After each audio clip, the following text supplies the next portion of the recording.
Hi, this is Nick Simper. You're listening to the Deep Purple podcast.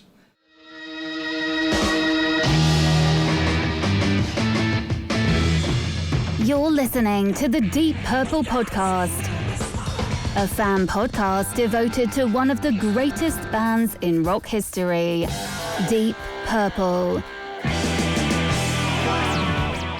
Your hosts, Nate and John, cover their shared history with the band, discover new music together, and cover the farthest reaches of the Deep Purple family tree and beyond.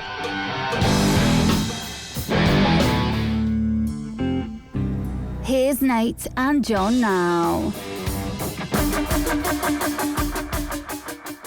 Welcome to the Deep Purple podcast, a fan podcast devoted to one of the greatest bands in rock history, Deep Purple. Today's episode is episode number 342, Nick Simper and Nasty Habits, the Deep Purple Mk1 Songbook. And coming to you from the suburbs of Chicago, where I'm still covered in plastic sheeting, I'm your host, Nathan Beaudry.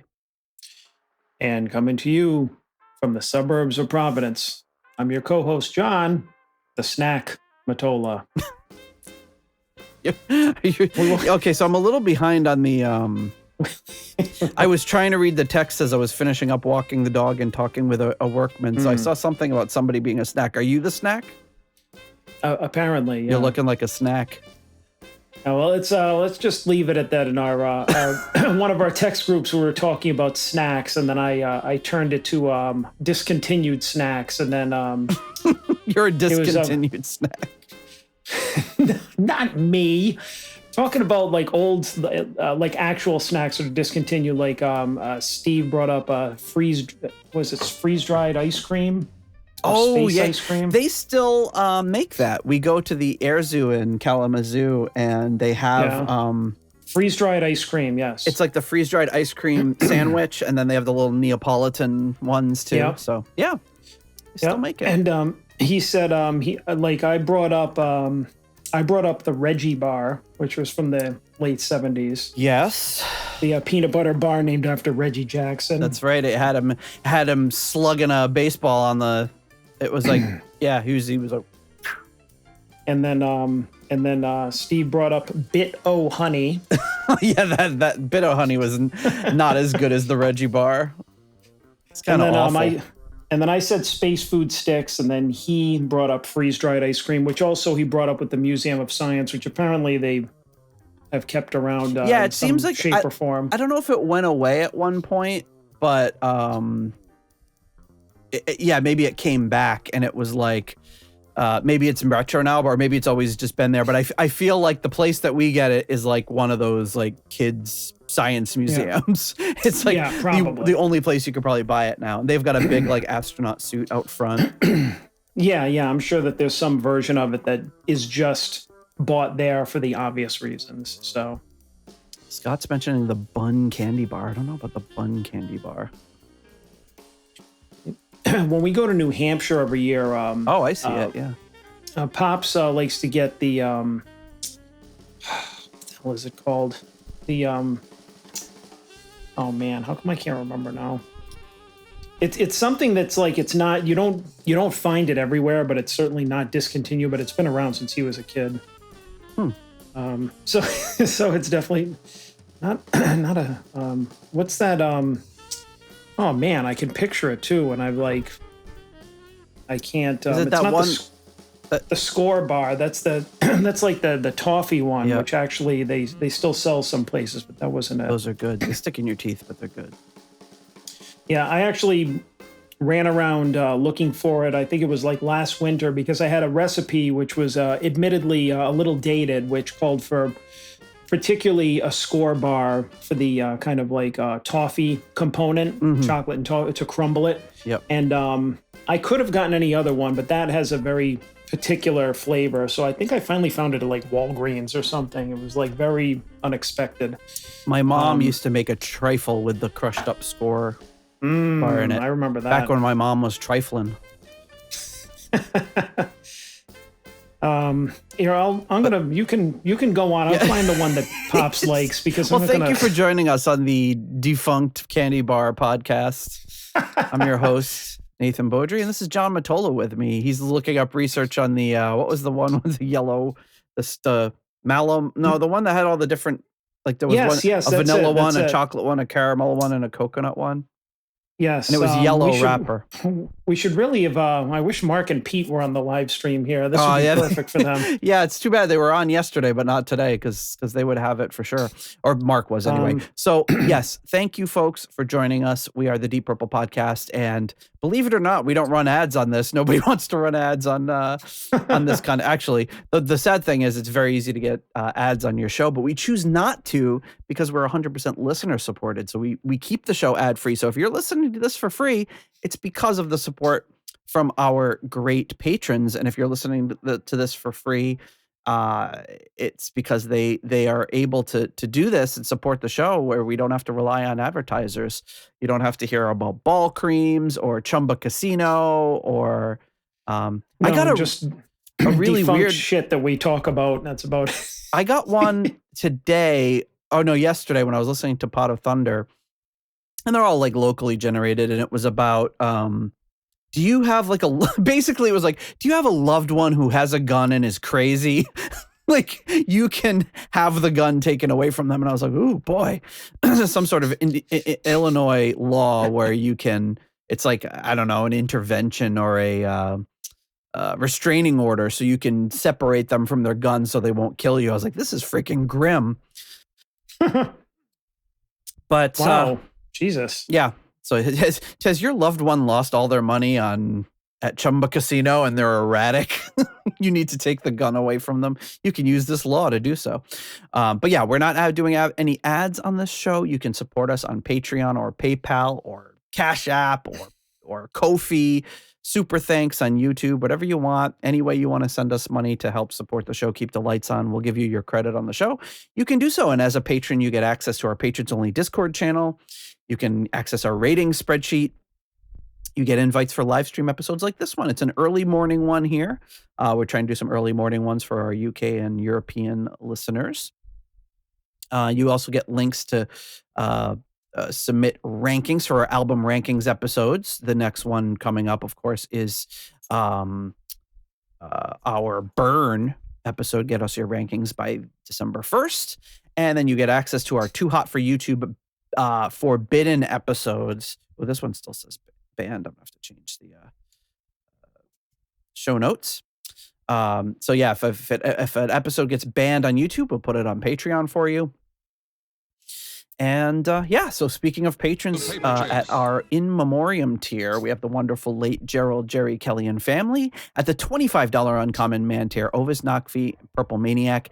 20 is Plenty tier. We have Alan.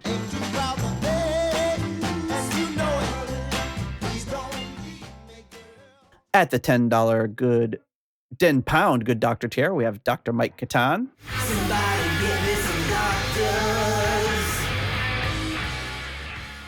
At the turn it up to $11 tier, Clay Wambacher, Frank Thielgard Mortensen, Mickelstein, Will Porter, PhDPP, Michael, don't call him Bradford, Bagford, but do call him on the stream. My dog is losing her mind because there's a guy upstairs. Hey, psst, knock it off. And the $10 someone came tier. Oh, Jesus. Ryan M., Jeff Bryce, Victor Campos, Better Call Saul Evans.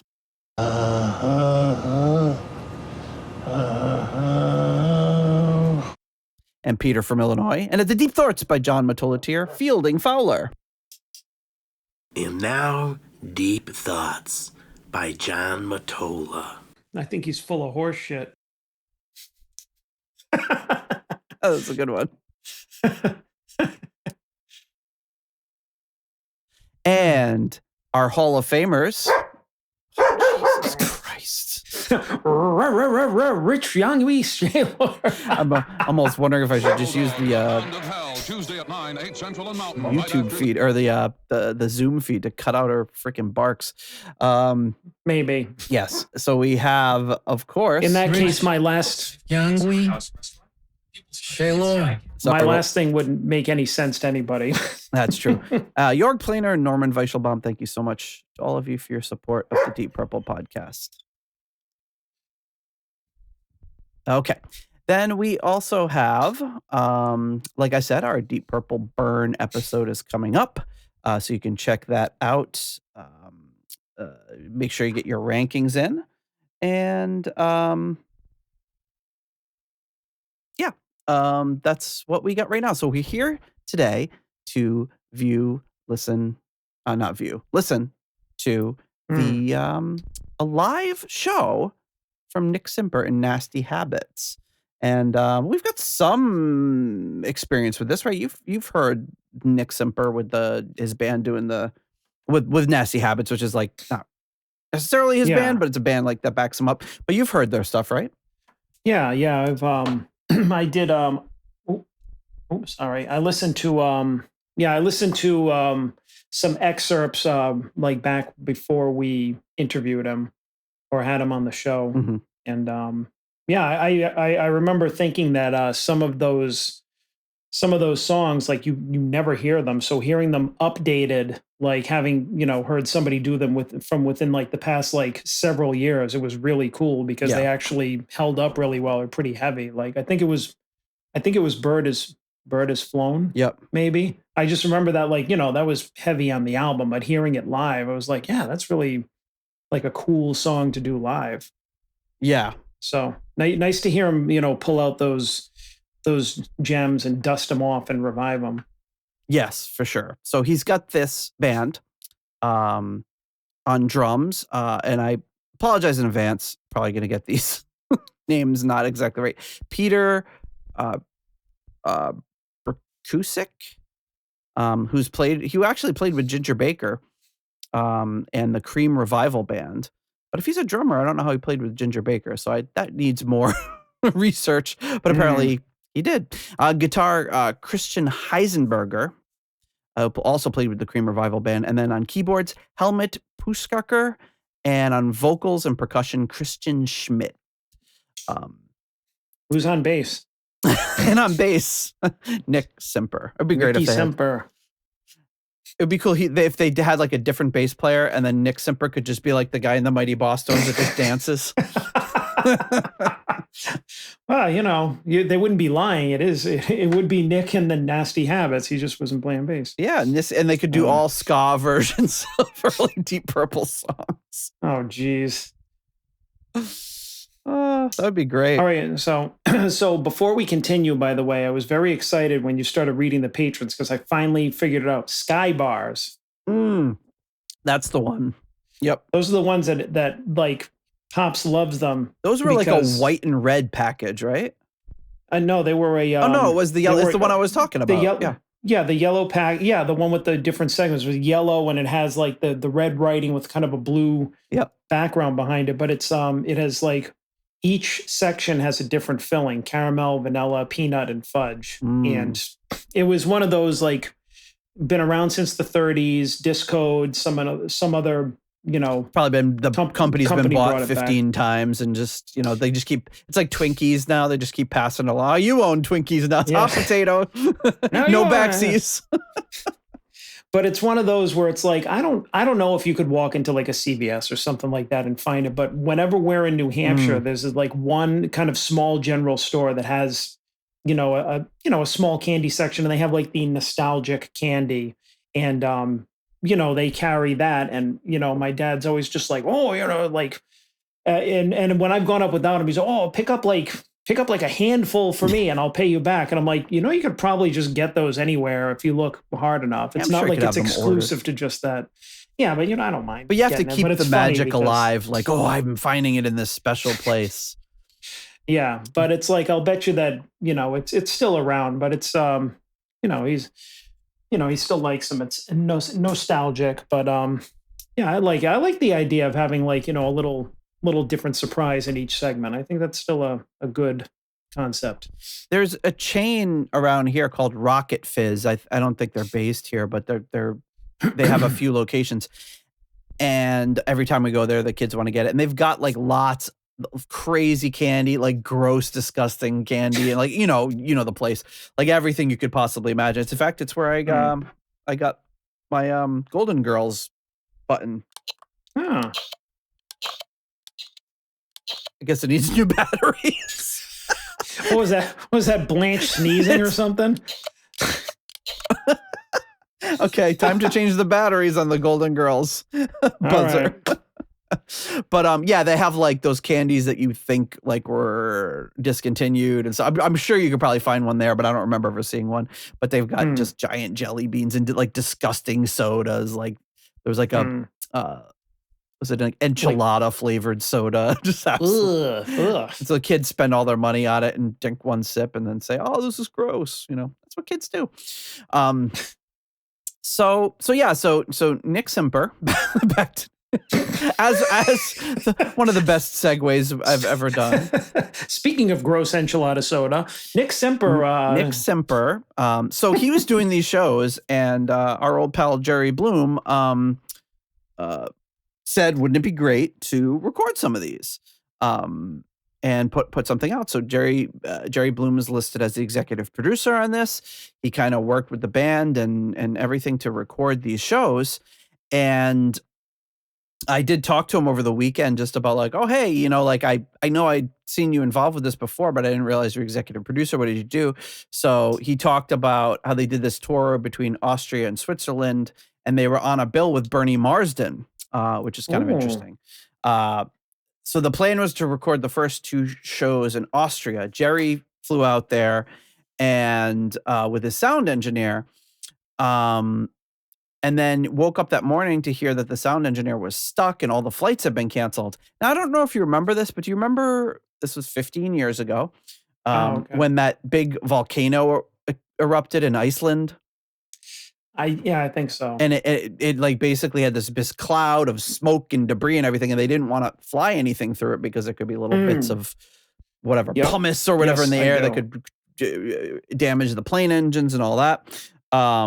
So anyway, they were delayed, and what ended up happening is that instead of recording the first two shows, they recorded the first show. They couldn't get them out there to record the second show. He had to find another person in the area who had a rig who could record that one, and then they kind of did the best of the best and recorded these two shows. But yeah, the volcano is named, I'm not going to be able to pronounce it, but here's what Wikipedia pronounces it as. Oh, let's see if we can do it. Eyjafjallajökull, we'll say. I feel like Johnny Hedlund might be able to pronounce that for us. Maybe. I don't know if he speaks Icelandic. Yeah, but you I could probably feel do a better job. Yeah. I feel like he's got a way with sounds, a way with words. Doesn't matter what language it is. But if you look at the pronunciation, it's like it's weird because it ends with Kull, but it's pronounced different. But it's spelled Eyjafjallajo umlaut Kull. So, I wouldn't even try. No, that's why. Usually I take a really poor stab at it, but looking at that, I was like, I'm not even going to begin to attempt that one. So anyway, this was happening during that, which was kind of an interesting way of bringing me back, saying like, oh wow, like that, I remember when that happened. That's when this was going on. 15 years. Like, it's hard to believe it was 15 years ago. I thought it was more recent than that. So this was recorded at two different locations. The first was at Kultur im Zentrum in Spielberg, Austria. And that was, I believe, April 16th, 2010. And then it was supposed to be the next day, but they weren't able to do it until they did the second one at the Wigwam Rock Palace in Budapest, Hungary, which is funny. I wouldn't think wigwam as a word you hear outside of the United States very often. That was at 7th of May, 2010. And that was the last. So, and it's split pretty evenly. The first 6 tracks were in Austria, the last 5 in Hungary. But you know what? I'm hungry for some Nick Simper, so we should really get into that. Was that a better segue than my last one? Yeah. Marginally.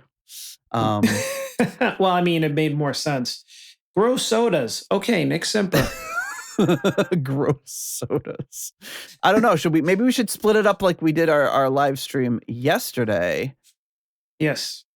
And we'll split it up at that mark then. We'll do the first 6 Austrian shows. We'll take a little bit of break, thank our patrons, and then get into the last set. All right, sounds good. All right, so here we are. Picture it. Austria, 2010, Nick Simper. And the address. Ooh. Spacey.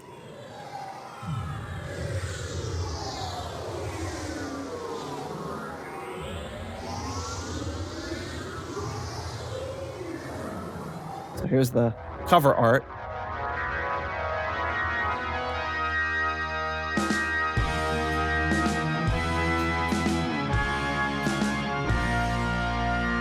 Oh, sounds good.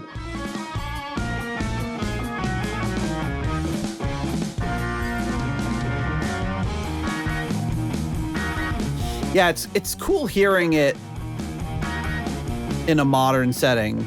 Most of these songs you don't hear played very often. Well, I mean, personally, I've never heard any of these outside of Mk1 ever doing them. Except for Hush, maybe. Yeah, but I mean, talking about the deep cuts, which is pretty much everything else. Yeah, almost everything on here is... I mean, yeah, Hush and Kentucky Woman are like the two hits, and then everything else in Mk1's catalog is like a deep cut.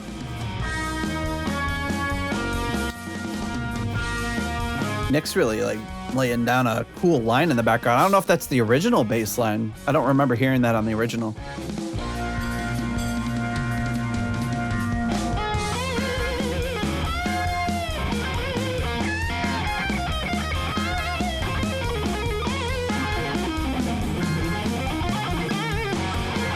I love his vibrato is very reminiscent of Richie.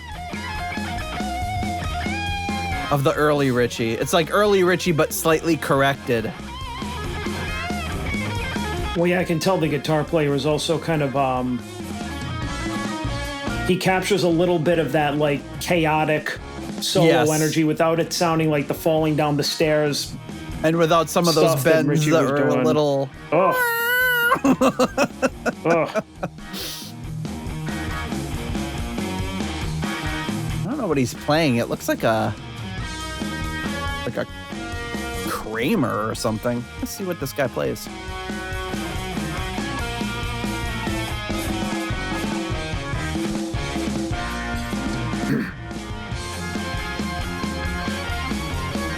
So it looks like, based on the setup, the keyboard player's got a Yamaha and a Korg, probably with Hammond emulators on them.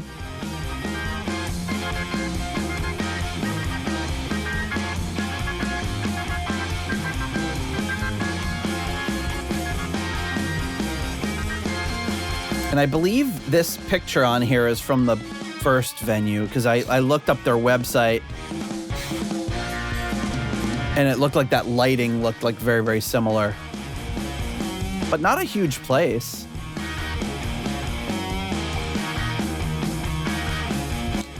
No, I mean, really, this sounds like what it probably was. It's just like a really good club band playing this song. Yep.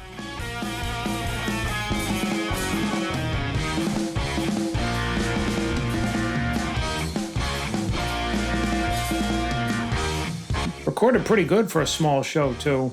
Yes.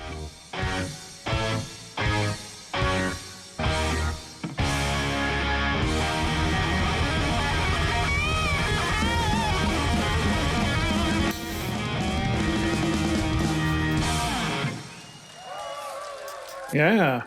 Nice. All right.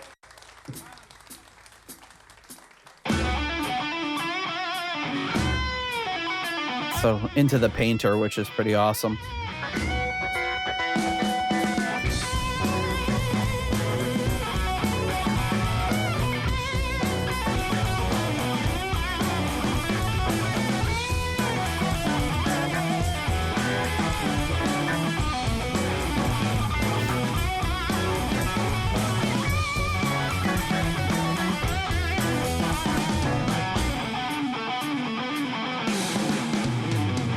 Painter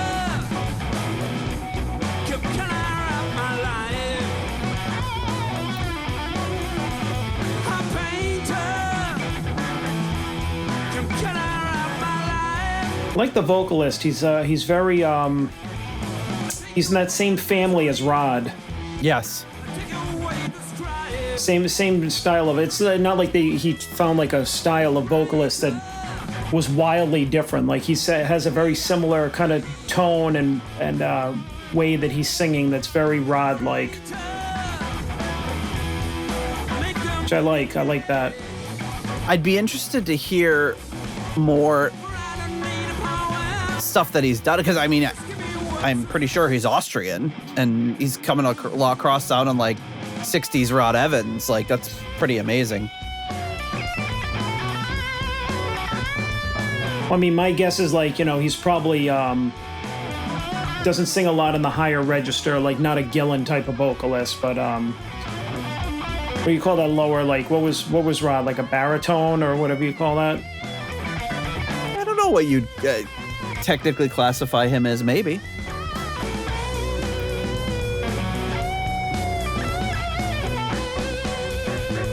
I like the guitar on this too. I like that it's 60s bass rocked, but he's got that really like overdriven tone. Like he's like, yeah, I'm trying to be like a heavy soloist.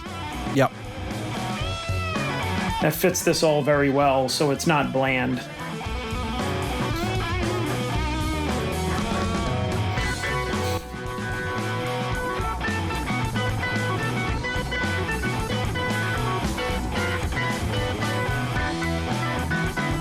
I'm reading. I said it before. Like I would go to see this. Oh, 100%.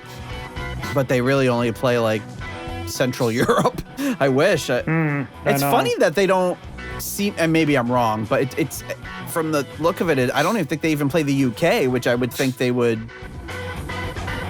have some success there. But I also don't think it's like the main focus of any of these guys either. I think they all do it because they like to do it and have fun, but it's not like they're like, this is our thing and we're only doing this, Yeah, it's not their living. So they're just like, oh, well, we have a few places that would put us up in Austria and Hungary and stuff. We'll go do a few shows and have some fun. Let me sing a song. Oh, singer, let me sing a song. Yeah. You don't have to worry, 'cause singer, you can sing along.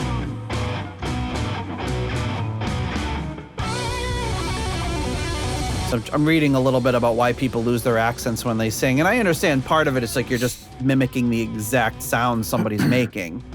Yeah. Thank you very much. And we're going right into Mandrake Root now.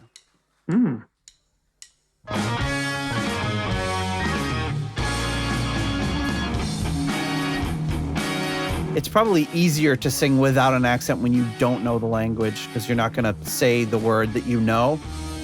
Like, I could mimic phonetically what a German person was saying, but if I understood what I was saying, it'd probably sound worse if I actually understood.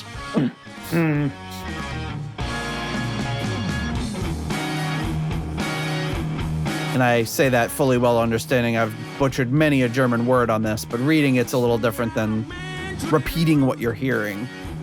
Some thunder in my brain. I feed it to my bed. Arthur Smith in the chat saying that Ian Pace's side project doesn't play the UK either. Yeah, I forgot where they are now, but they've been posting Ian's drum tech has been posting pictures. Do you follow him on social media? Oh, Ian's Pace's drum tech. Remember we met? Remember we chatted with him before the show in Detroit? Yeah. I don't think so. But I remember who you're talking about because Rich was talking to him a lot. He's a really, really cool guy. Very nice. Yes, my last memory of him was, I believe, riding around on the Hot Wheels backstage in New Hampshire. Yes. Sadly, I wasn't there for that one. Oh yeah, but I think I saw he posted it. I think on social media of him driving around on the little. Yeah. Was it like a Big Wheels? Yeah. I'm sorry, a big wheel, Hot Wheels. Yeah, okay. But yeah, I know what you mean. He's a small guy, but he's not that small to ride in a Hot Wheels. No, but definitely seems like a very friendly guy. Yeah.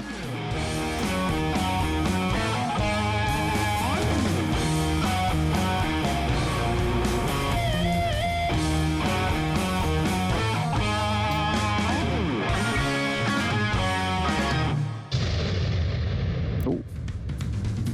Nice. Oh, that's cool.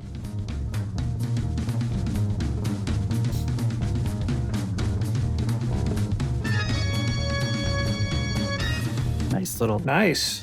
early Deep Purple breakdown. Love it. This really captures it well, honestly. Yeah, and it's just really interesting hearing, like, I know it's not obviously Deep Purple Mark 1, but hearing it in a modern sense like this is really cool. Because it's just like you don't have a lot of options to hear that, and this is the closest thing you get to it.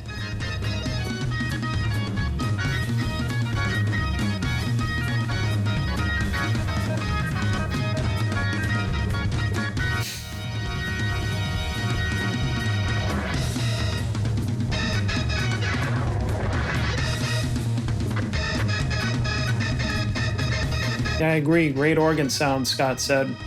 I was thinking that. It's amazing what you can do with the setup now. But I mean, it's really hard, especially with John Lord's organ sounds, to not sound exactly like him, but just kind of like have it feel like whoever's playing it that's not Lord nail the parts, you know? Right. I mean, obviously you've got to have the playing chops to do it, but the equipment is such a big part of that sound, and it's a ton of equipment to lug around. So if you can emulate it this close, you're much better off, because lugging around that gigantic Hammond and the Leslie speakers and then all the technical issues that go along with that. You know, our good friend has been writing this book on John Lord's equipment for a while now. And just the stories of what it took to maintain that organ and keep it running, and the breakdowns, it's unbelievable. But also that breakdown, it really kind of highlights that jazzy, like, you know, the drums, like that, you know, Gene Krupa, Buddy Rich influence that Pacey had, who was probably really trying to emulate with that kind of like big band sounding drums over there. That really, this guy really captured it well. Yep. I just got a notice about an upcoming episode having to approve the content in it. Uh-oh. Was it the one where I took off my shirt, or? No, it's copyright. I wonder if they just do that to make sure there's a human involved with it, because so much AI crap now that somebody's not just pumping out radio content into a podcast feed. It's like a little check to be like, hey, is there still a human involved? Then approve this. Say why you can use it. Kind of like, prove you're not a robot, and then you just check I'm not a robot. I love the one, yeah, sometimes you have to identify bicycles, but sometimes it's just like, check a box. I'm not a robot. Okay, good enough for me. A robot could never do that. Yeah, a robot could never check a box that says prove you're not a robot. It's exactly what an evil robot would say. Wasn't it Asimov's law of robots, law number 4? You can never check a box that says you're not a robot if you're a robot. I think that's one of them. Yeah, that's along with the other directive, do not harm humans. Yeah, do not harm humans, and never check a box and lie about not being a robot.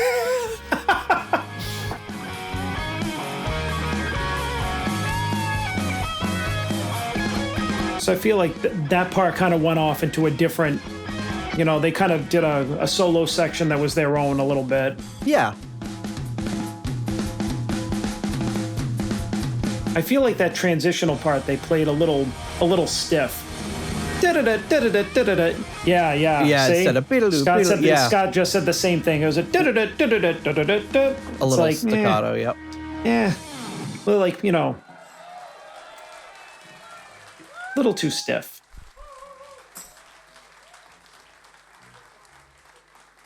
Yes. Scott and I were on the tip. We're going to do now. What's on your tip? This was the third single recorded by Deep Purple. This is entitled Amaretta. Oh, that was Nick. So I was like, wow, he doesn't even have an Austrian accent.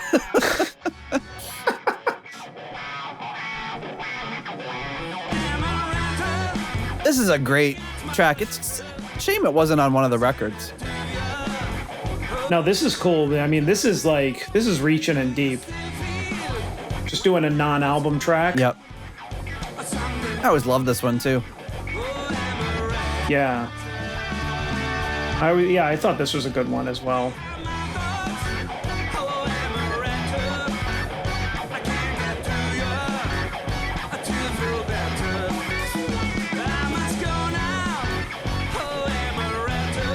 I mean, all the musicians are excellent here, but I really think the guitarist and the organ player are really the highlights here. I mean, obviously having Nicky in there is awesome. Drummer is great, but the first two things that really stick out are like the organ sound and the guitar sound and playing are just very spot on. I think if those were weak, it would have weakened the whole performance. And then obviously we know already that Nick's gonna nail these parts because they're his parts. Yeah. Kind of goes without saying.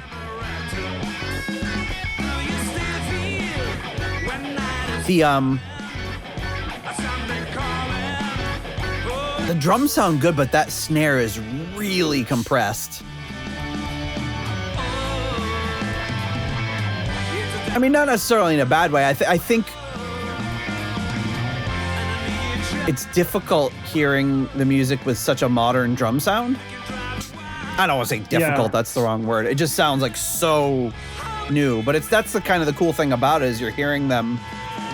Like imagine if Mk1 had just kind of fizzled out and they became like a bar band or whatever, and then they were just still playing shows like, oh, this is what they'd be doing, playing their old hits.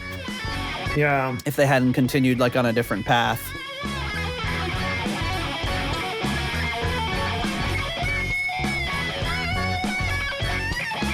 It's like, it makes you wonder, like, if that had happened, if they'd gone that route, would Richie have, like, evolved? Imagine, like, Richie using, like, an Ibanez, like, effects pedals. Yeah, I know, right? Like, if he had stayed with the modern equipment. Yeah. We've definitely hypothesized about that before.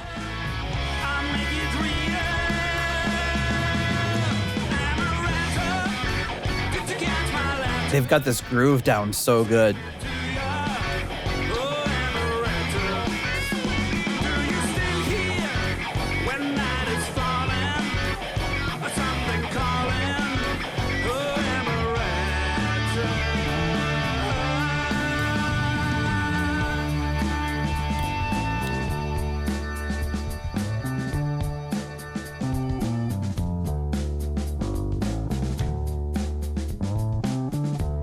Nicky a little sneaky solo here.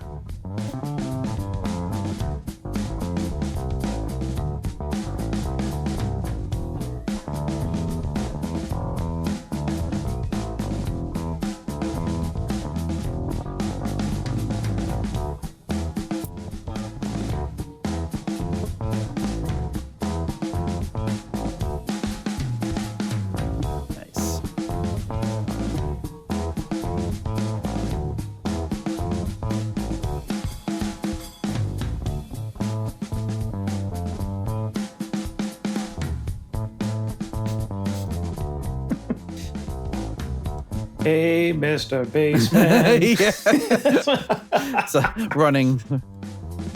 Take the fucking night bus home. Arthur Smith said, thankfully, Funky Junction didn't try that bass solo. Oh, man.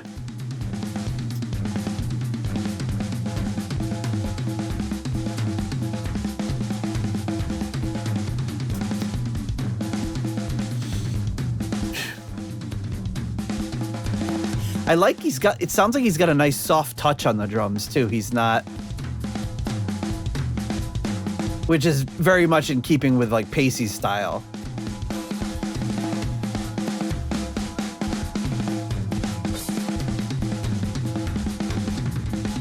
It's that economy of your playing. Like so many modern drummers now just like, man, you just watch them play and you're like, dude, you must have to change your heads after every song.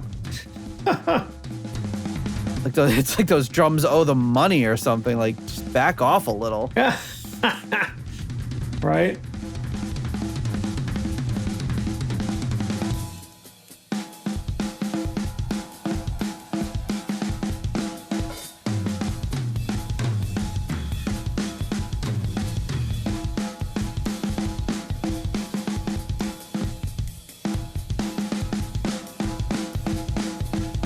So I was a little torn. You know what I didn't mention? Is this episode is coming out on Nick Simper's 80th birthday. The whole reason I kind of put this one on that time slot. So happy birthday, Nick.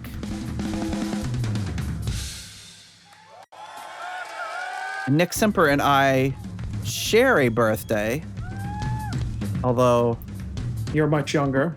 a few years. I am not turning 80 this November 3rd. Oh, wow. Somebody made it rain birthday cakes in the chat. I didn't even know you could do that. Scott said, happy birthday, Nick. Oh, morphing right into Chasing Shadows. That's cool.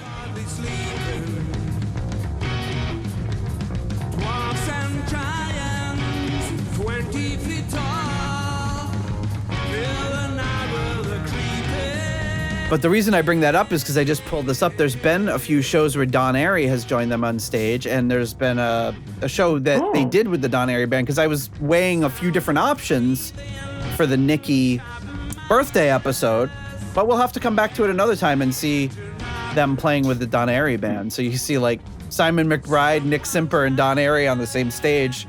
It's kind of a cool, covering all eras of the extended family and beyond, so...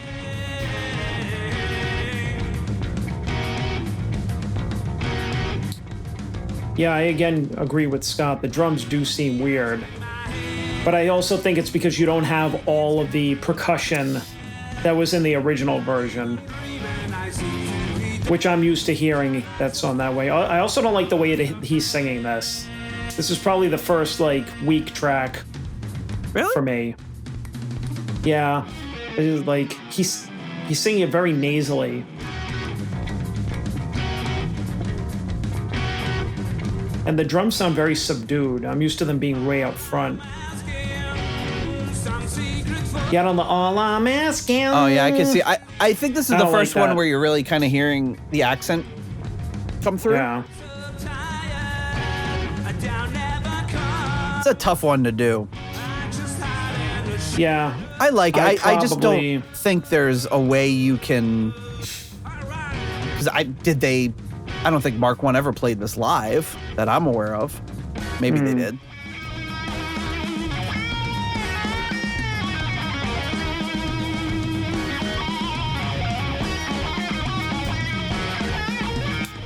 I mean, he's nailing the solo.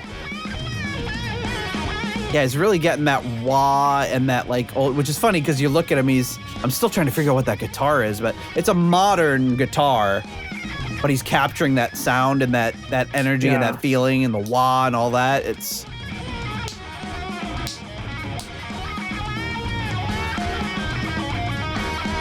And it's, I don't know this guitarist well enough to know like what his normal style is, right? Like, I don't know if this is just how he plays or if he's blending his own style with Richie's or if he's attempting to emulate Richie a little bit more. But it sounds great, whatever he's doing. Yeah, even before the song ends, I would say overall, this is one that they probably should have cut. Like, I can't imagine if I were there playing this, then the song's over, I'd just look around at everybody and be like, this doesn't work.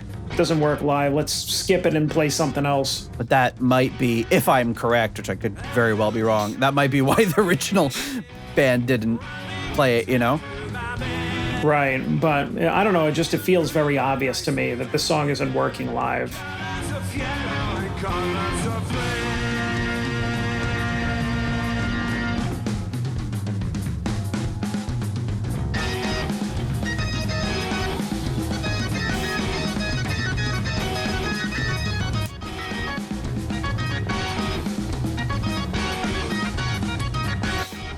I've found some modern pictures of him with that same guitar, but man, I can't see what it says on the headstock.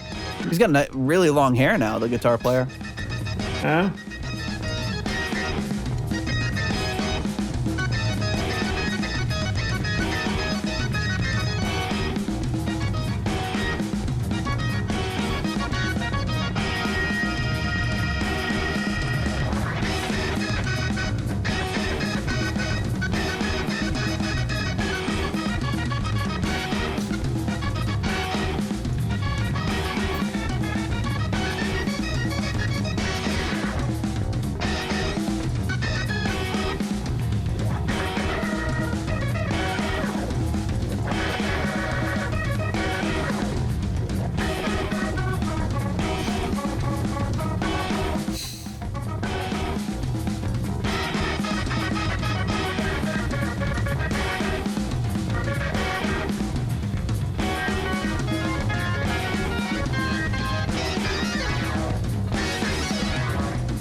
It almost sounds like they were doing the mule there. Yeah.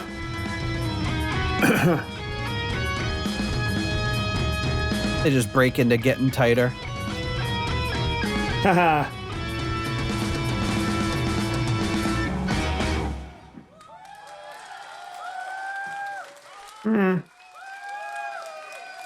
Thank you very much. The Nasty Habits. That's us. Ah, there you go, John. Oh, I was hoping they would play this.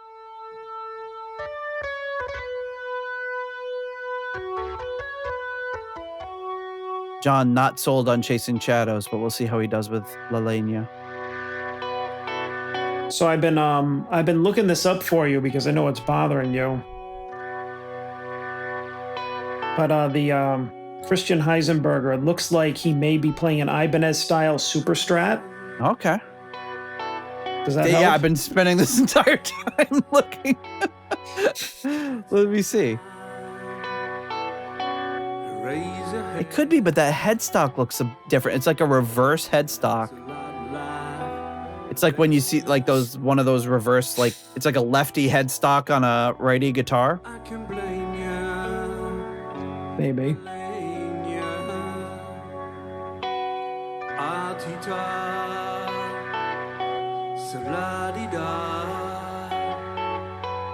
Can you part again much sadder? That's a lot like Melania. I can't blame you. Run your head through your head. Paint your face with despair. Not bad, but it really it's hard to match Rod's original vocals. I don't think you even like Donovan's version of this. No, I did not. Which is pretty similar, but yeah. Well, it's very like la ti ta, la Yeah. ti ta. It's very hard to get that same feeling. Well, no, it's just like really, Rod's really kind of low, kind of thick sounding delivery is part of the reason I think the song is so good. Ooh, Nikki just did a little.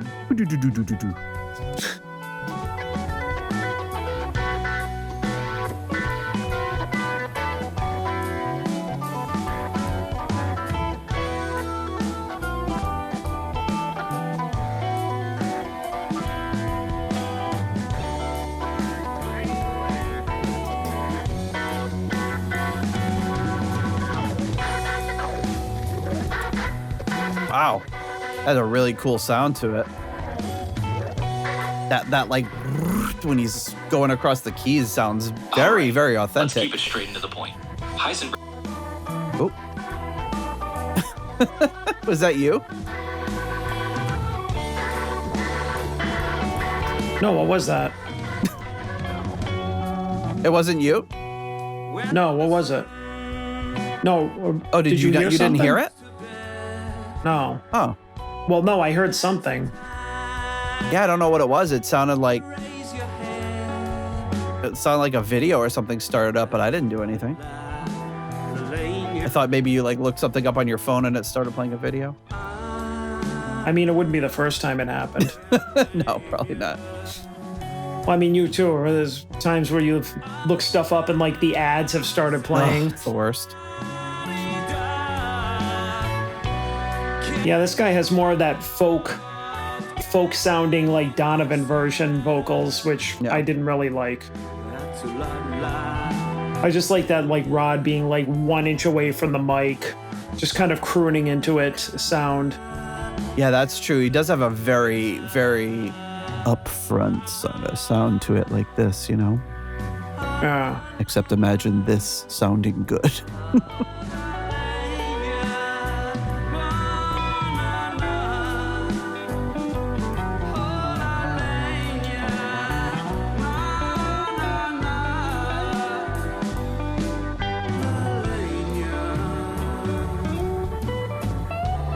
Yeah, Scott makes a good point. It's like there's a gentleness in which Rod sings it. And that's got to be hard to do in a live setting when there's just so much involved, so much. You could easily do this with headphones on and a microphone and keep it really quiet. But all right, so now that wraps up the Austria portion of the evening. And now we're going to not get in a plane because we're afraid of the ash and debris from Seamless.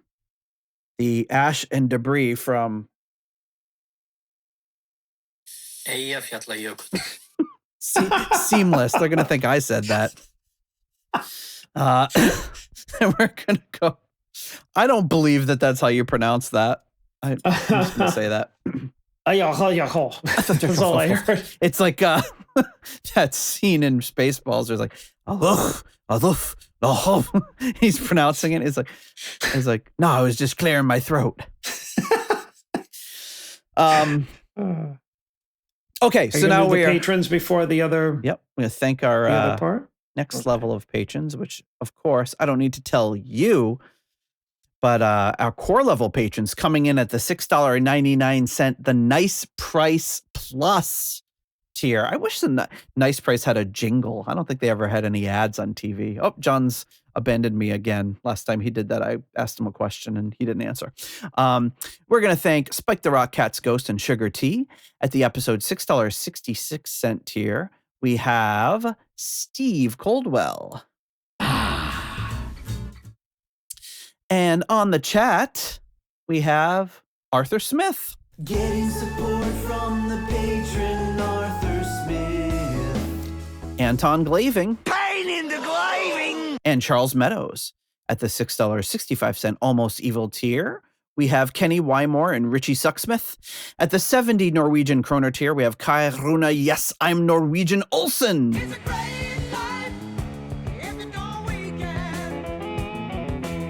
At the $5.99, the nice price tier, Robert Smith and Adrian Hernandez. At the 60 kroner Scandinavian Nights tier, DJ Newt Morton Johansson.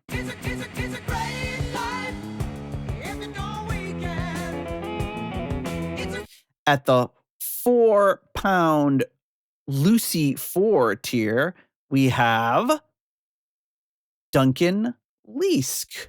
Where was the Hungry horse, hungry horse. I don't think Hungry Horse was Hungry Horse a Nick Simper thing? I can't remember where Hungry Horse came from. Oh no, that was it was Zebra, I think was Hungry Horse. Okay. At the $5 money lender tier, John Convery, German Heindel, Jesper Alman, Alexei the Perfect Stranger Slepikov, Kev Roberts, Scott Zerns, Cynthia Doobie, Raf Calf, My Czechoslovakian is not so good. Coyote Bongwater, John Maselli,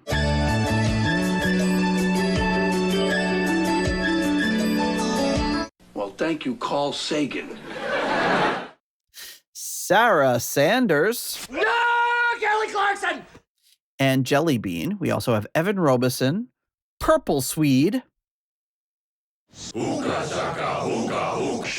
Sweet, sweet, sweet, sweet, sweet, sweet. and Ralphie Lee.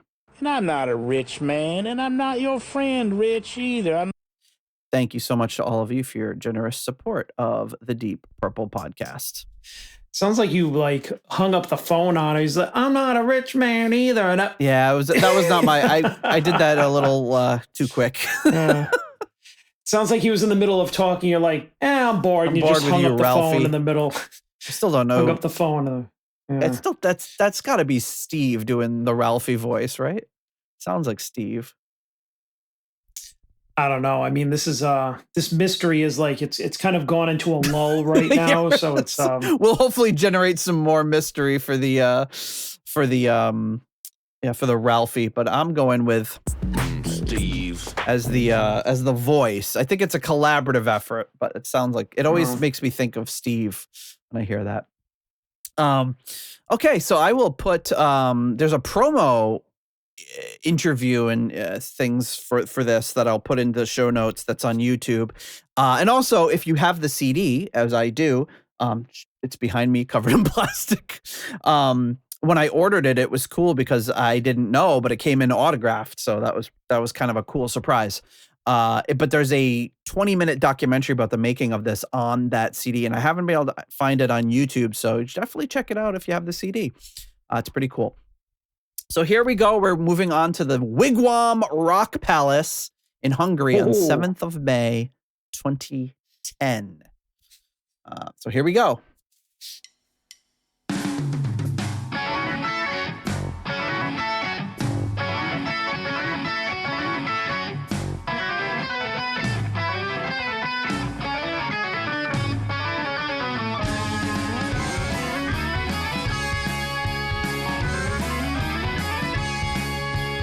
yeah. So that's see, Scott and I thinking the same thing.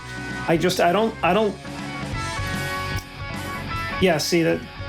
They were a little staccato at the beginning. I feel like they should have held those notes a little bit longer to be truer to the original. I think I'm going to do the same exact as the original, but them cutting things off feels a little stiff. I think it hurts the song a little bit. You know, like going da-da-da-da-da, da-da-da-da-da. Yeah, it was a little stilted. Yeah, it doesn't It doesn't sound didn't right. flow quite the way that the Deep Purple version does. Yeah, but I mean, Deep Purple or not, or staying true to the original or not, how could you play that and think like, yeah, that sounds right? You know, that doesn't feel off, because it felt off.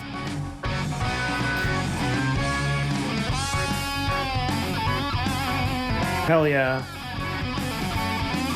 See, but now that they've gotten into it, now it's rocking.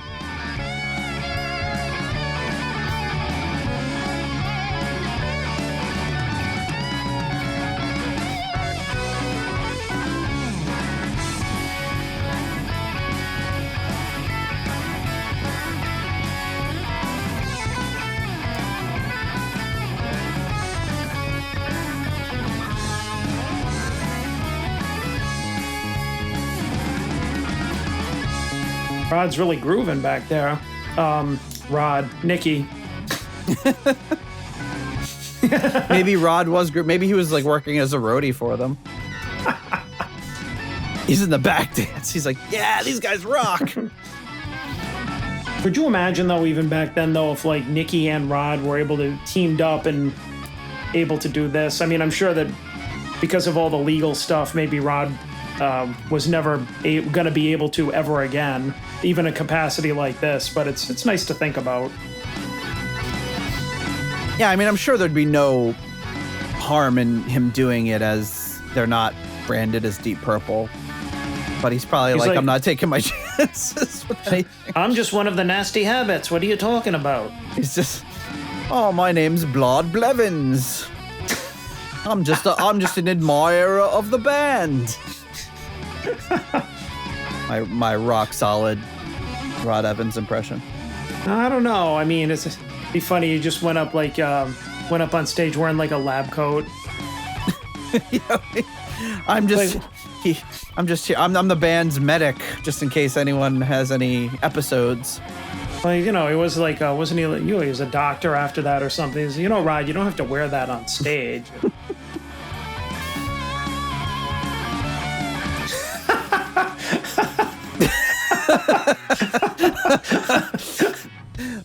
Michael Bagford just said in the chat, Rod Evans seeing a cease and desist letter in the mail. Oh, here it comes. That was brilliant. I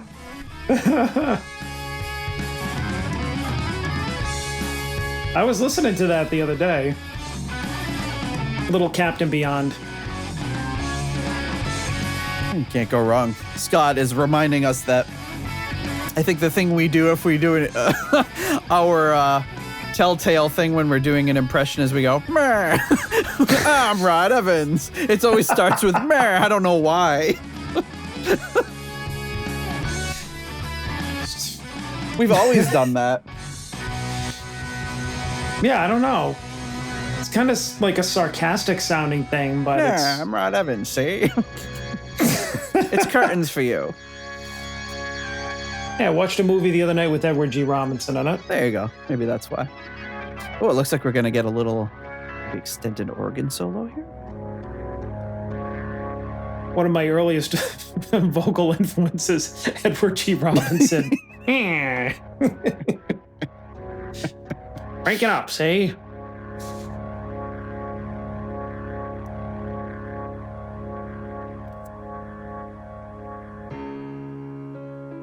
Ooh.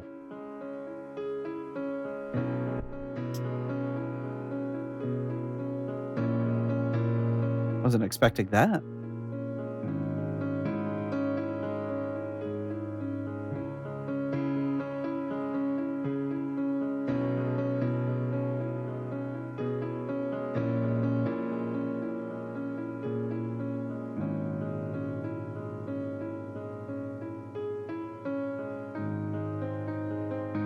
Huh.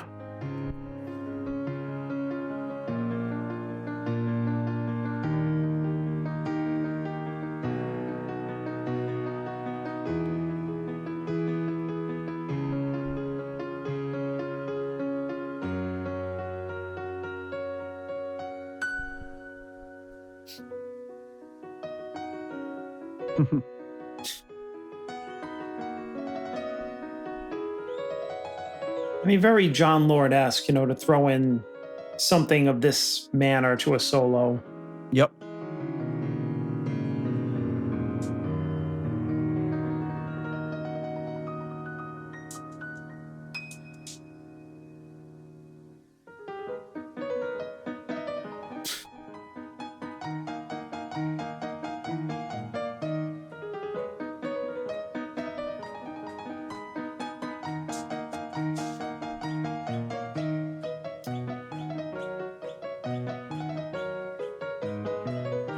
What was that? What was what? Do you hear like a little squeaking in the music? Or is it like happening in my house? I can't tell. Might be happening in your house. I don't know. Oh boy, that's not good. Heard some little click, click, clicks. I just saw a dog walk past the door here, so Maybe that's it.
I think Ring That Neck is just very hard to play.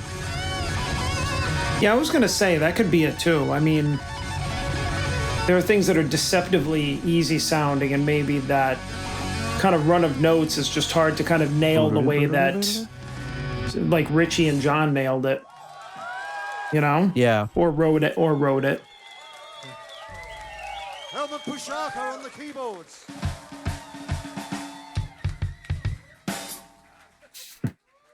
This is a song entitled The Bird Has Flown.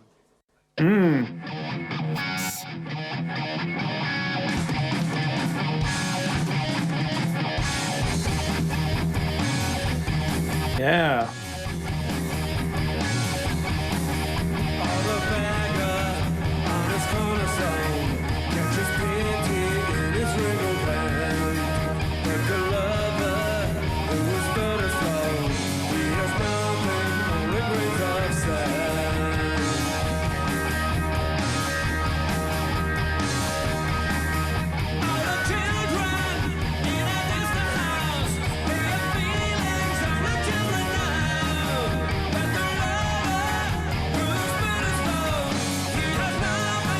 Yeah, this is great.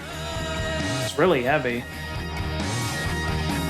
This is definitely one of the ones that I heard back before we had Nick on the show, and I was like, damn. Yeah, sounds great. Translates really well.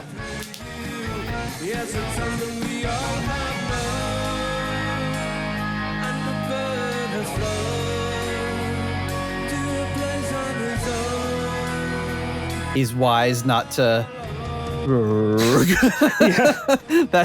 Those are hard notes to reach. That's cool. Yeah, it's one time we're actually going up a couple of octaves is better than going down a couple of octaves.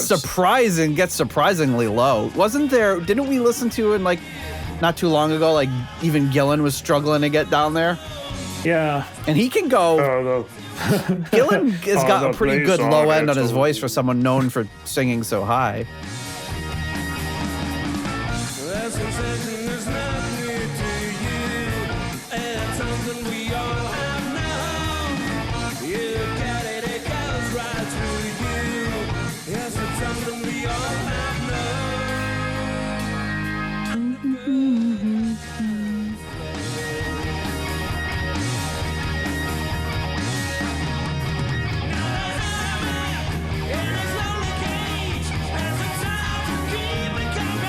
Oh, nice. Really kind of like going all out with it right here.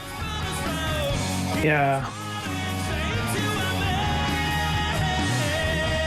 Well, I remember really liking the Mark II version of this as well when we listened to it. Yes. This is I a think great it's just song. a great song. Yeah. Oh, there you go. Jinx. Oh, you owe me a Coke. Next time.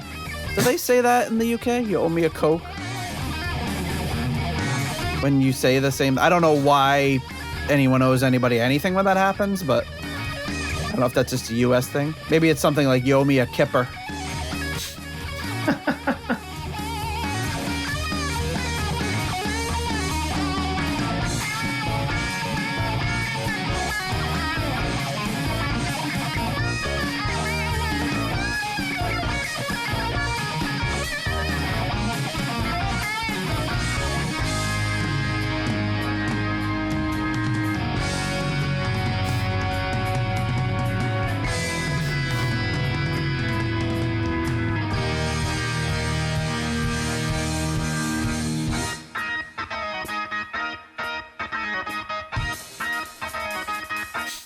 Nice little breakdown section here.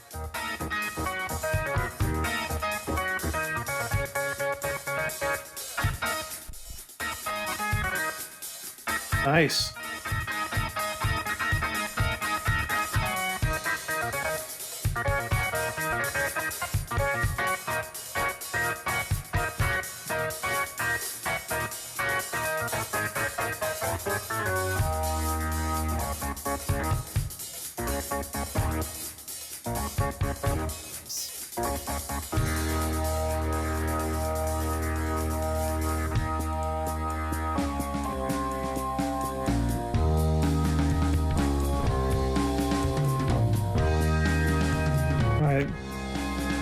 This is the part right here.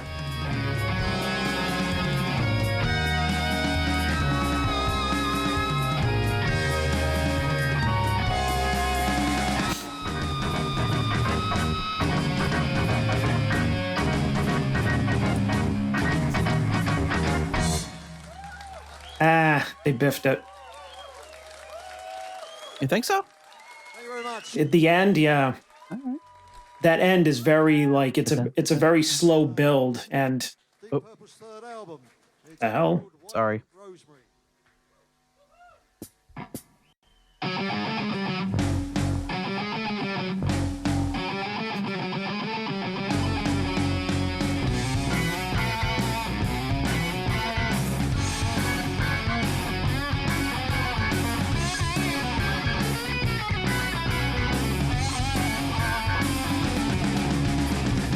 There's a black hill, we had a crime.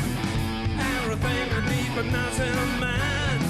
Saturn 12. Sounds like a different singer. Yeah. When did Rosemary ever take the pill? Lying there waiting for the kill. What am I doing but a devil queen, yeah. I'm losing time and my mind. What can I ever have us naturally mine? I got life and the thing that go with it. And there's something else, where can I get it? Lying there waiting for the kill. What am I doing but a devil's wheel?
Again, his solos on this are just really reminiscent of Richie. Sounds great. I'm getting an alert definitely. that my computer only has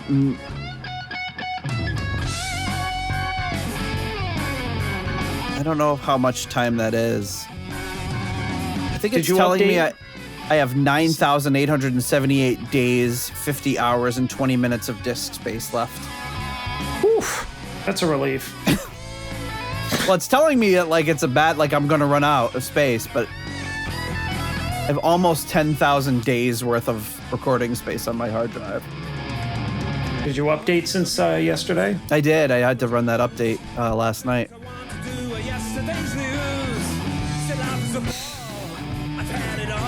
I'm guessing it's days because it's not ticking down the minute thing.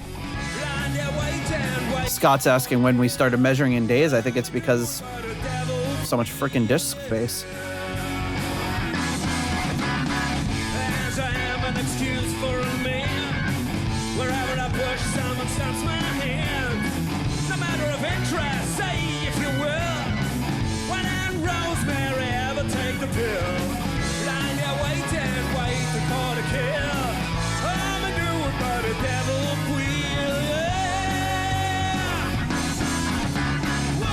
It's another one where I don't know if the devil will, like he does that like kind of lower thing. It kind of goes up on this one.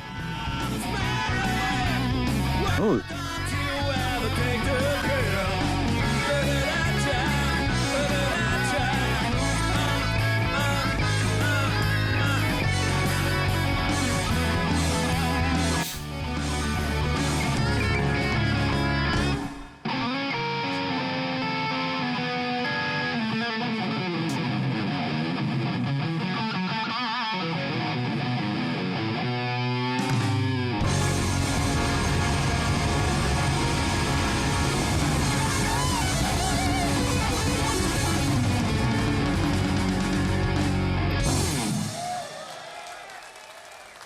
Nice. Good version of that. Yeah, I like that.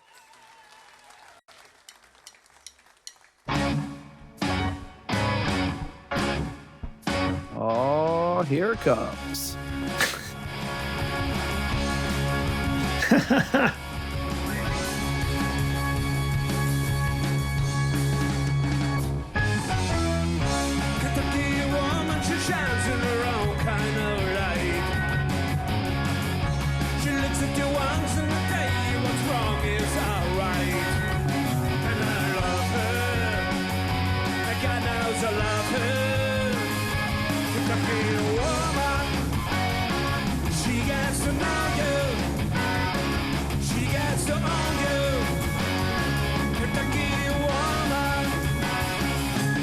I feel like I never hear the original version of this.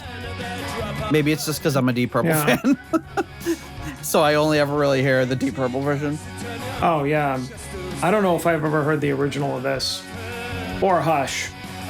I mean, I'm sure I have at one point, but I don't know them that well.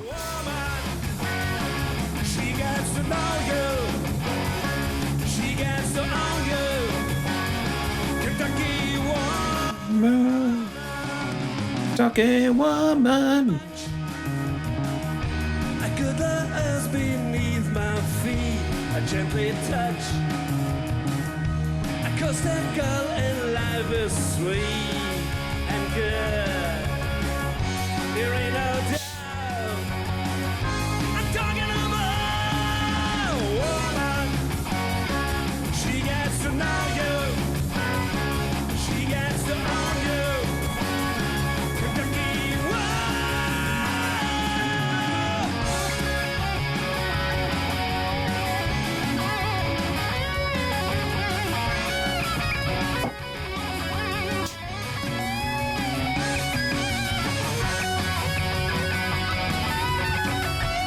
Very rockin' solo. Yeah, I've been very impressed with all of his solos. They've been really, really good. If anyone knows what kind of guitar, I'm tempted to email Nick. Hey, could you send me a picture of his guitar or tell me what it is? It's driving me crazy. You should. It seems not important enough to do that. It could be some sort of custom job because I can't make out what it says in his headstock. It's possible it doesn't say anything.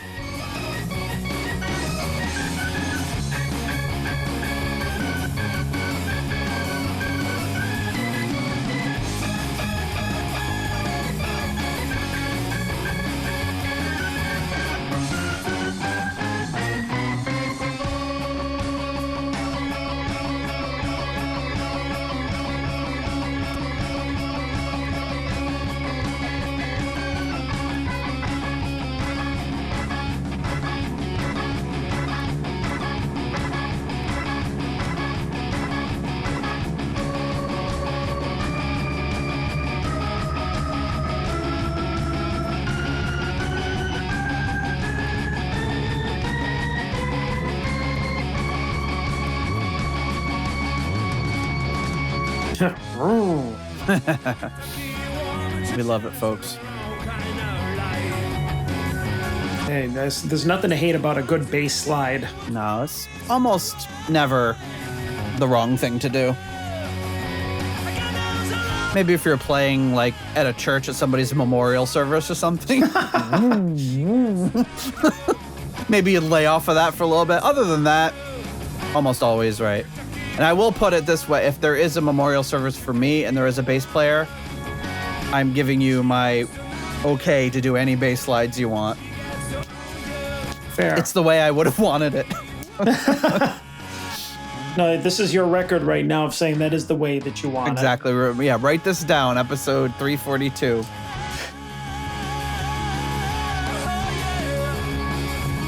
I remember when we were younger, like a bass slide would be kind of like the musical equivalent of like a wink and a nod to like a sexual innuendo. Yeah, exactly. It's a I think it was because of Domino, like, probably. That's what she said. I think it was like that. Yes. It had to have been from Domino. By Kiss, yes. Yeah. Boom.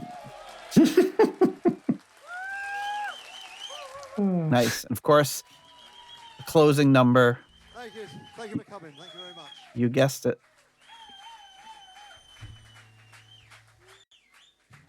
You feel all right? You feel all right? All right.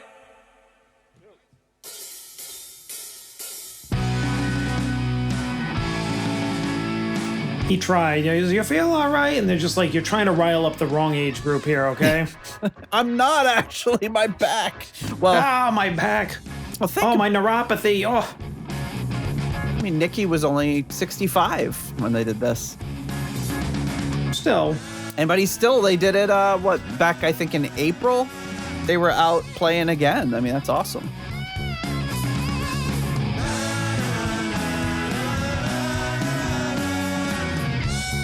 Nick is listed as having backing vocals, so this must be where he's laying them down.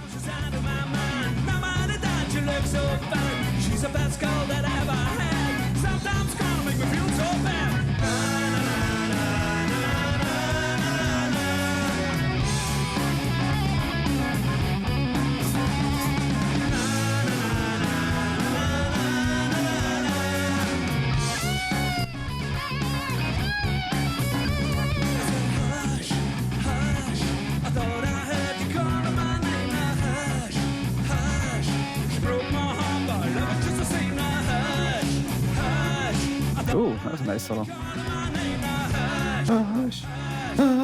Who's throwing in that harmony, I wonder? Nikki? I don't know if he's getting that high. Maybe. Let me see. Nobody else is listed as vocals, so maybe Nikki's doing that. Hush. I don't know. She's got driving like quicksand. Only took one touch of her hand. I blow my mind and my hands so deep that I can't eat and I can't sleep.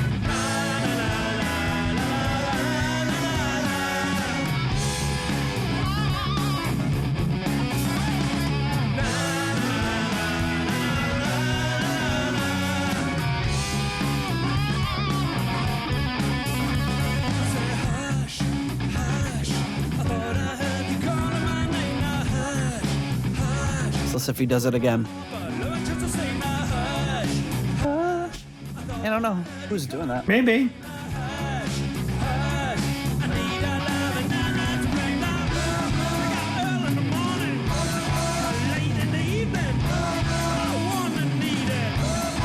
I didn't know Nikki brought it like that with the vocals.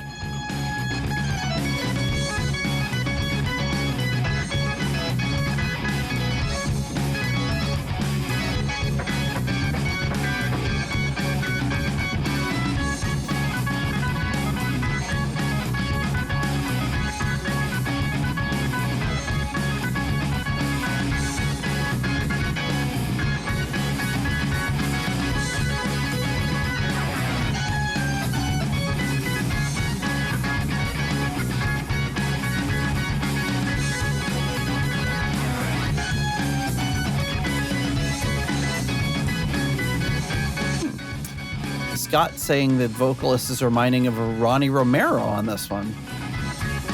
Kind of hear that.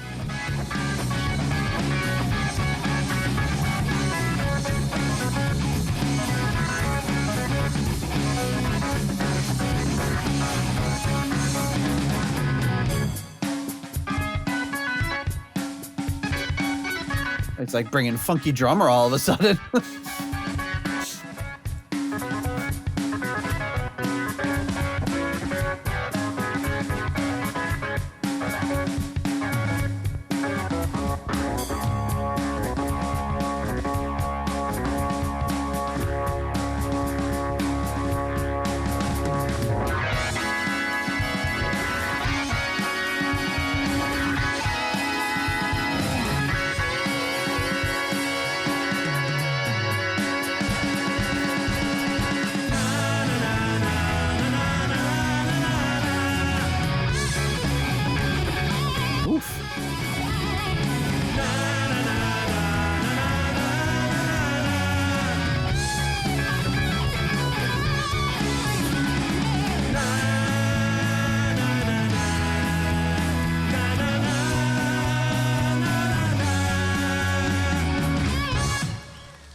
Nice. Awesome. Nice tight ending. And I will also state that unlike our last live stream, these songs blended perfectly into each other. Without that little skip between the tracks that drives me insane. Yes. On a live, you wouldn't notice it on most. Sometimes though you have like songs that are split up into multiple tracks and it does that, and that's annoying too. But anyway, before we get into wrapping it up, we are going to thank our last level of patrons, and that is, of course, our foundation level patrons coming in at the £3.50 tier. We have Lord Longford at the £3 aromatic fee tier. Simon Ford and Richard Bryce at the €3.50 tier. Weston Supermare Pilgrim at the 293 pence tier. We have Blackmore Tights at the $3.33 halfway to evil tier. Stephen Sharp at the $3 Nobody's Perfect tier. We have Peter Gardeau. All that she wants is another baby. Ian DeRosier.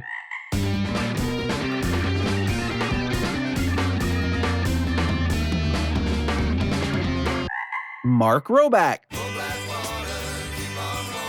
Stuart McCord. Ivan Fjellbu.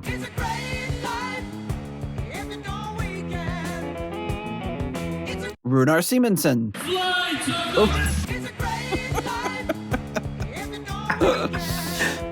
I love it when you mess up. I know I should start messing up on purpose. I guess funny. I don't need to. I can do it enough accidentally. Then we have Ruinous Inadequacy, Corey Morissette.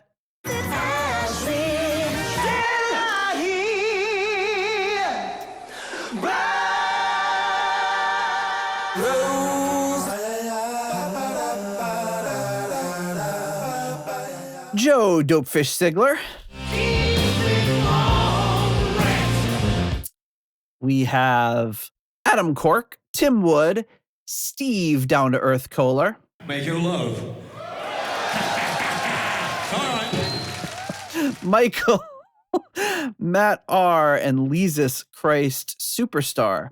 At the 10 Cold Hard Danish Kroner tier, we have Karsten Lau. Cold Hard Danish Kroner. And at the $1 made up name tier, we have the Ring That Grave, Leaky Mausoleum, Stephen Somerville, the Concerto 1999 Fanatic, Hank the Tank, Private Eyes, Ashen Lionel, Swapper the Electric Alchemist, Anders Engstrom, ICDC, Durple Purple, David Haddam, Graham Bonnets, Disco Pants and Haircuts. I said, Graham, our audience expects you to be a bit more dirty. Disco Pants and Haircuts, yeah. I'm just going to put my guitar across his head. Eddie Lyon. Homosexual. And Sick Tone. Just about to close up the library. I I don't know. There's like whenever a new clip gets introduced, there's like a laughing hysterically at it window of, I don't know when that one becomes, just like whatever, but it hasn't happened yet. I don't know if it's ever going to with that one. And gets me every time. He's so exasperated. Oh God. All right. Well, yeah. So there you go. There's Nikki, Nasty Habits, performing the songs of Mk1 live. I found that quite enjoyable. Me too. I think it's yeah. I mean, I know that I was overall critical, but I think that for what it was pretty good. I think that objectively it was good. I mean, there were some things you weren't overall critical. You were overall like enjoying it, but there were a few points that you plugged right. in Like here. I mean, I didn't gush over it like the Ian Gillan band live stream or for instance. But I think that a lot of it is we have a imprint in our minds of how these songs sound, and any variation from them is going to feel weird or sound weird. So it's kind of like a crapshoot of whether a heavier guitar or staccato arrangement or something like that is going to work or isn't going to work. So you know what I mean? So, but I think objectively, it was, a good performance. And like I said before, it's nice to hear these lesser known songs being revived and hearing different versions of them rather than the creakety old late 60s versions that we've been listening to our whole lives. Right. And I think there's some level of, and I think I've tried to express this on the show before, but there's some level of like uncanny valley involved where you're either going for a very close and true representation of what the original music is, or you're doing it in your own style and trying to make it your own. And if you're too far away from here, it sounds like they're trying to recreate the originals as best as possible. So when they strayed a little bit away from that, either in the instrumentation or in the like the vocal delivery, that's where it was like a little but for the most part, they did a really good job of that. Now, if they were they are their own band, obviously. But if they were trying to make it their own style and say these are our songs done in our own style, then you kind of measure that with a different yardstick. I think they did a really good job of capturing a lot of the sounds of the original, but with a modern sound. I thought the guitar was probably my favorite element. I thought the playing was excellent. The solos were great. I feel like he captured Richie's style. And again, I don't know if that's his style already or if he just was doing a good job, but I feel like he captured the essence of what Richie was doing then the best. Obviously Nicky's Nicky, so he sounded exactly like Nicky, and he did an amazing job with, actually he threw some things in there that were a little different that were also really cool. And then, I mean, I think everything else, the organ playing was great. The drumming was really good. Didn't swing the same way as Pacey, but I did enjoy that he had that softer touch and that he wasn't just trying to murder the drums like a lot of modern I say modern drummer. I mean, I'm sure he's in his, I don't know how old the guy is. He's probably in his 60s or something. So what is that noise? Something keeps. That's us getting a Facebook message from Johnny. Oh shoot! I better close Facebook. I had it Mine open. Isn't even open. I just get the notifications for some reason. I always have my volume turned on. I was searching for the guitarist to look at his guitar, and it opened a Facebook page, so that's why I'm getting these messages. So yeah, I mean, I feel like the overall it was just really well done, really good performances, a lot of fun.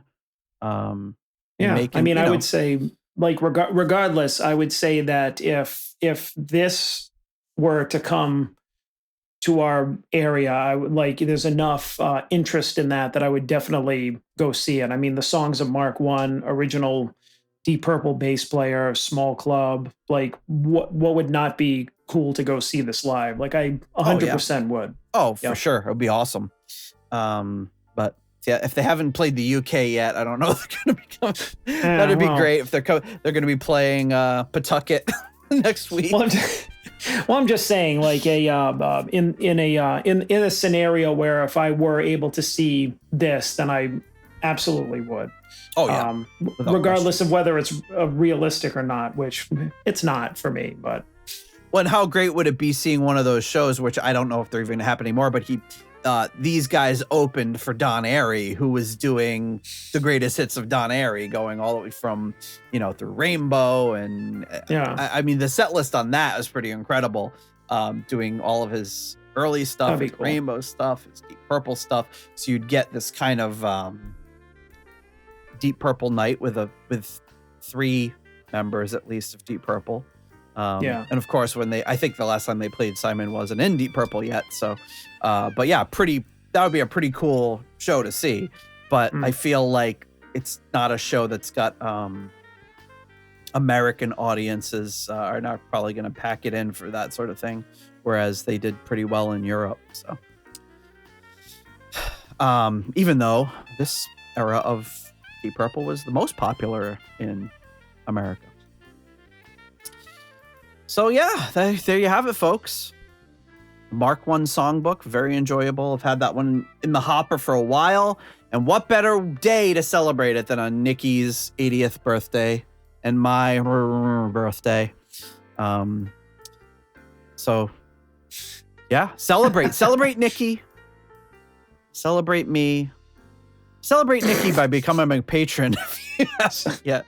Celebrate Nate by becoming a patron. Celebrate me, sure.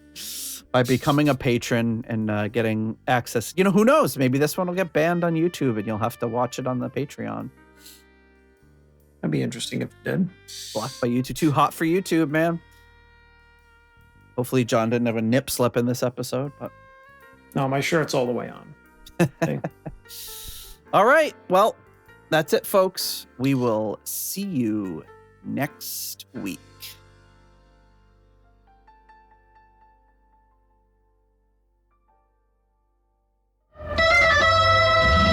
If you like the Deep Purple podcast and would like to support the show, please consider joining our Patreon or donating on PayPal.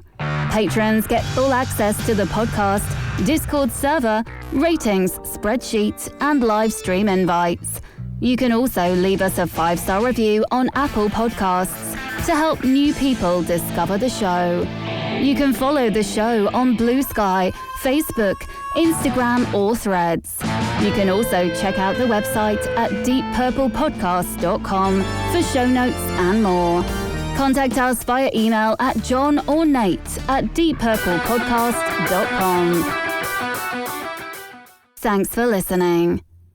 It was like, I'm coming by in 5 minutes. I was like, Don't you know we're talking about Nick Simper and the Nasty Habits? I bet he does not.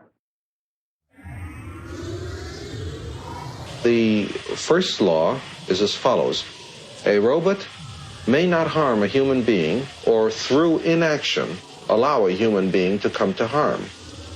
Number 2, a robot must obey orders given it by qualified personnel unless those orders violate rule number 1. In other words, a robot can't be ordered to kill a human being. Rule number 3, a robot must protect its own existence. After all, it's an expensive piece of equipment.